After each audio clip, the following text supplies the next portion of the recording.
It's a scene which shames a modern, wealthy country. The Australian government has promised to do something about it, but these are the squalid conditions in which many Aboriginal people continue to live. It's not good enough, people. There's three old people we got there. They're pensioners, a couple of them on dialysis, and they live in rough. They shouldn't be in there at all. This is too rough. It makes the job of health workers all the more difficult. It's like a shantytown, some of the places I've been to. I mean, it's really shocking.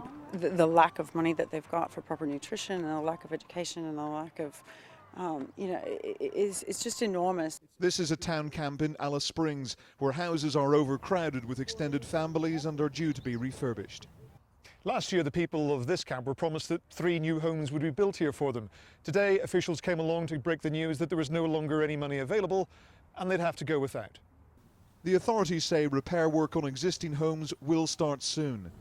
New houses have sprung up elsewhere in Alice Springs. These are the sort of improvements which will be praised by the Prime Minister Julia Gillard when she visits the town tomorrow.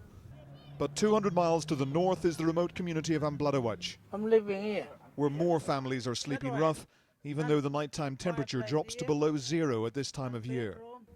They told me they'd been evicted from their homes while they were being renovated. The authorities say they chose to sleep in the open. Chipped away from my house here.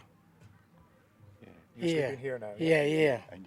And some are still waiting for their houses to be fixed. So you don't know how long you will be living out like this? We don't know how long we'll be staying out here in the cold. This is supposed to offer protection from the summer sun, not the winter cold, but this is where 3 children had been sleeping. Some families have been given proper tents to stay in, but it's hard to believe other Australians would put up with being treated like this. Outside contractors do the renovations, while most of the local men are unemployed, living off welfare handouts, as they have done for decades. Shopping is paid for using government-issued cards to ensure they spend taxpayers' money on food rather than alcohol. It's as if the government is sitting at your own kitchen table and being intimate part of your life. The government's tight grip on Aboriginal affairs in the Northern Territory has drawn criticism from the United Nations. I was really surprised at their anger, their frustration, their anguish over the intervention policies of the government.